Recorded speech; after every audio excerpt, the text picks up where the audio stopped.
ये पितृपक्ष का जो महीना है, ये 15 दिन साल में एक बार परमात्मा ने केवल आपके और हमारे पूर्वजों के लिए बनाया है।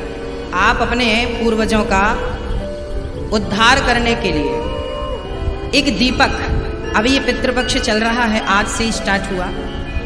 आप कुछ मत करिए तो कम से कम अपने पूर्वजों के नाम का एक दिया जरूर घर पे जलाइए।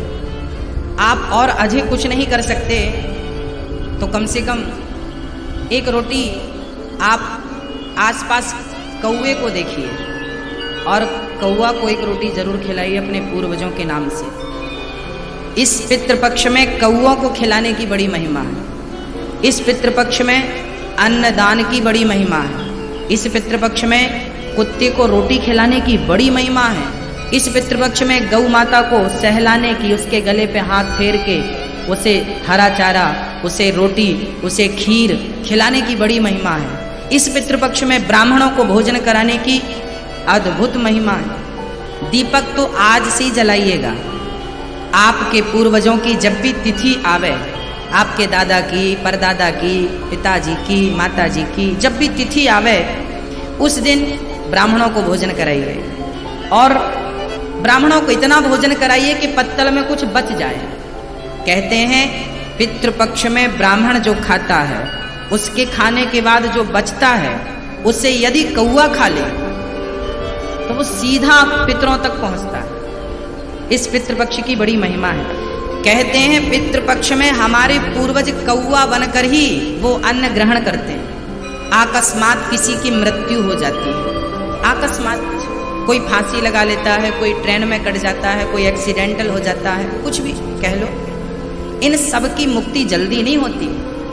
इनके नाम का यदि आपने श्राद्ध किया गया जी में, पिंडदान किया, तर्पण किया, और भागवत सबसे अंतिम सीढ़ी है भागवत। यदि आपने अपने पूर्वजों के नाम से भागवत कथा करवा ली तो मुझे विश्वास है कि 21 पीढ़ी तर जाती है। गया श्राद्ध से भी 21 पीढ़ी का विधान है।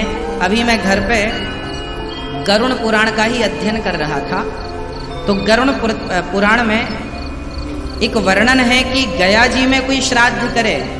गया जी में राम घाट करके एक स्थान है, वहाँ कोई गया में जितनी बड़ा गया स्थान है, एक एक स्थान की बड़ी महिमा है। भगवान श्री राम ने दशरथ जी का भी श्राद्ध वहीं किया था, पिंडदान वहीं किया था।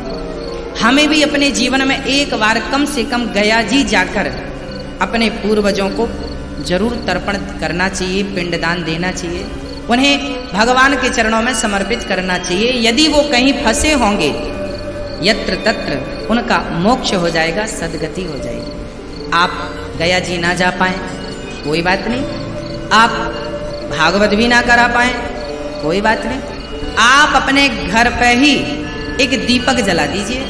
अपने पूर्वजों का स्थान दक्षिण दिशा में मानकर दीपक जला दीजिए और हाथ में कुशा ना हो तो दूरबा हाथ में लेकर, आपको मंत्र कुछ याद है नहीं, आप हाथ में दूबा लीजिए और सुबह सुबह स्नान करके, और पितरों के नाम से जो घर के बच्चे हैं, पुरुष गण, वो लोग जल दे दें। जल ऐसे कुशा हाथ में लेकर जल डालते जाएं और पूर्वजों का चिंतन करते जाएं, उनका आवाहन जल लीजिए। श्रीमन्नारायणाय नमः, श्रीमन्नारायणाय नमः, श्रीमन्नारायण नारायण कह के आप पूर्वजों के नाम से जल दे सकते हैं, पिंडदान कर सकते हैं।